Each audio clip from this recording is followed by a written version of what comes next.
In this lesson, we are going to go over function composition. So our goals are to understand and to evaluate composition of two functions.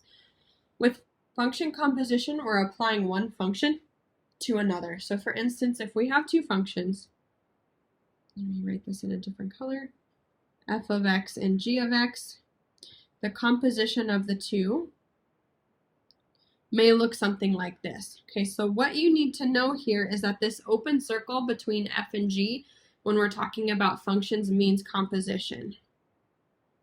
So previously, I know we talked about addition, subtraction, multiplication, division.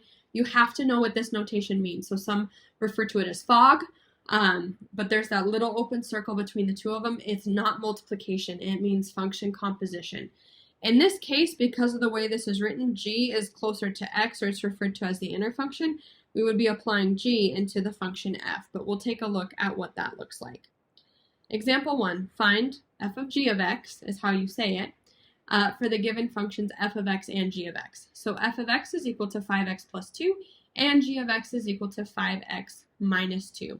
So when we're talking about f of g of x is the inner function, and it's going to be the input, or what we're going to apply into f. Okay, so remember, if we were finding f of 2, we would plug in 2 for every x value in f. Well, now we're finding f of g of x, so we're going to plug the g function into every x. G is our input in a way, and we're going to put that into every x that's in f. Okay, so what that looks like is equal to 5. G is 5x minus 2 plus 2.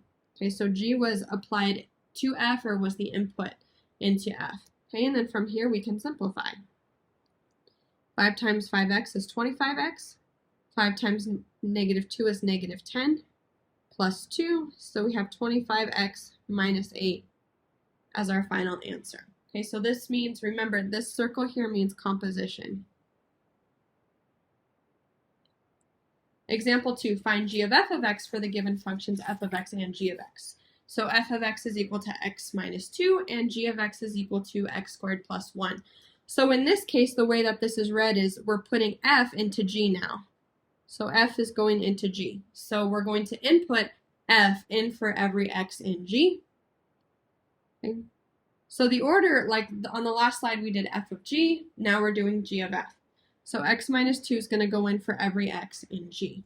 Okay, so g of f of x is equal to, put it in parentheses because we have to square the entire thing. This is x minus 2 squared plus 1. Okay. Example 3, so now we're finding f of g of 2, okay, for the given functions f of x and g of x. So what this means is that we find the composition and we evaluate it when x is equal to 2. So we'll input g into f and then find out what the value is when x is equal to 2. Okay. There's a couple different ways to do this. So on this slide, I'll show you one way. The next example is similar, and I'll show you a different way. So for this way, what we would do is we would start off by finding f of g of x. Okay, and the reason it's f of g is because that's what the problem gave us. So just like we did before, we'll find the formula for f of g of x. So g will go in for every x in f. So this would be 6 times 2x minus 1 plus 2, which is 12x minus 6 plus 2, which is 12x minus 4. Okay, so now the problem is asking us to find f of g of 2. So we'll input 2 everywhere we see an x in f of g. So this would be 12 times 2 minus 4, which is 24 minus 4, which is 20.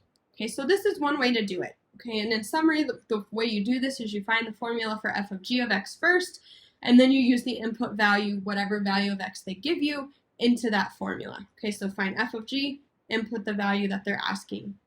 The second way to do it, suppose functions p and q are defined as follows. So p of x is equal to negative x plus 2, and q of x is equal to x squared. Find p of q of negative 5. Okay, so the other way you can do this is you can evaluate the inner function, q of negative 5, get that value, and input it into p.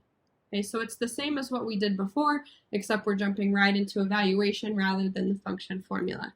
So first we would find q of negative 5, which would be negative 5 squared. We're squaring the entire thing, so we put it in parentheses, which is 25. okay? And now because of function composition, we need to apply this 25 into p. So now we're finding p of 25, okay, so that would be negative 25 plus 2, which is negative 23. And this is our final answer. So you evaluate the inner function or the function closest to the value q at negative 5, and then you take whatever value you get there and apply it to p. If you were to have found p of q of x first and then found p of q of negative 5, you would get the same thing. Okay, so just a couple of different ways to do that. Example, find f of x for the function f of x. So f of x is equal to x squared minus 4x plus 9. So we're plugging f into f. It might be helpful to write out the function f of x twice for this. Okay, so we have f of x is equal to x squared minus 4x minus 9. So we're going to take x squared minus 4x minus 9 and plug it in for every x that we have. Okay, so f of x is equal to, we're inputting f into f, so this becomes x squared minus 4x minus 9 squared minus 4 times x squared minus 4x minus 9 minus 9. And I'm not going to simplify that. I'll leave that to you, but this is what it looks like to plug a function into itself. Next, function composition and domain. So again, with function composition, we're applying one function to another. With the domain, so if a function is given like this, f of g of x has to be in the domain of g, and g of x has to be in the domain of f of x. And we'll talk about what that looks like. But x has to be in the domain of g of x, meaning the inner function, and then the inner function has to be in the domain of the outer function. So find f of g of x for the given functions f of x and g of x and the domain. Okay, we'll continue to write our domain in interval notation. But here we have f of x is equal to 2x plus 1 and g of x is equal to square root of x. So from the beginning, for f of g of x has to be in the domain of g of x. Okay, so for g of x, we would take x and set it greater than or equal to 0. In interval notation, you could write out the number line. Okay, and we would get 0 to infinity. So we need to keep that in mind as we're going through. Okay, so for f of g of x, we take g and we input it in for every x in f. So this is 2 square root of x plus 1. And then what we do by saying that g of x has to be in the domain of f, we look at the resulting function and see if we need to look at any other domain restrictions or look at the domain here. Okay, so here we would still have x has to be greater than or equal to 0, so our domain here would be 0 to infinity.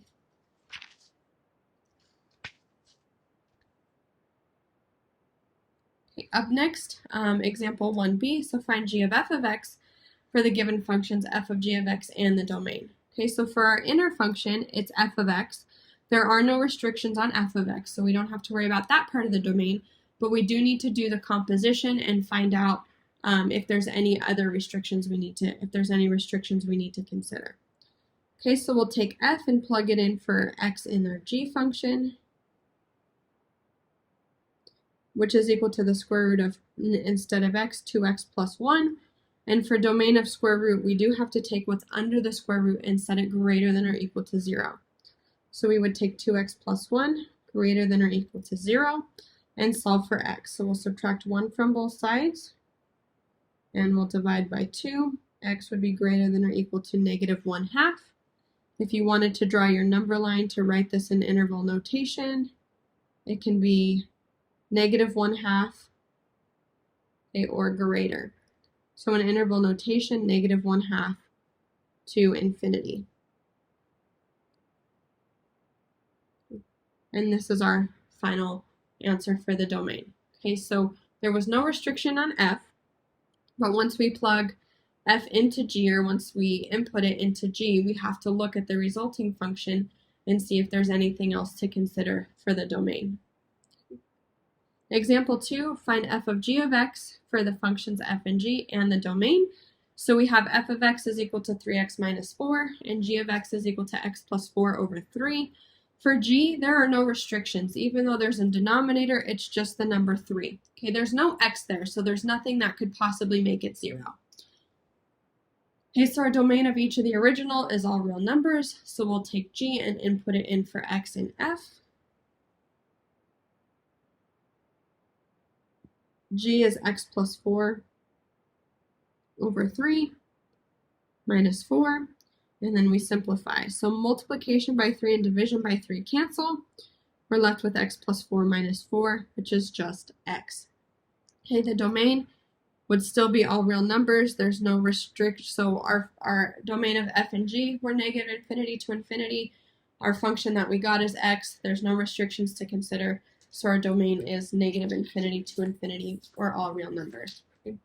Just a quick note on decomposing a composition of functions. So let's say you were given the composition, so f of g of x is equal to x minus 3 to the 4th power, and you're asked to go the other way around to find f and g. Okay. So we would have f of x and g of x. Okay. Notice it looks like x minus 3 has been put into a quartic function, or a function raised to the 4th power. So that means that g of x could just be x minus 3, and f of x could be x to the 4th power. And if you were to do the composition to check your work, you would see that this is what you get. Okay, so I just wanted to mention a quick note on that. Thank you for watching. If you have any questions, feel free to reach out to me.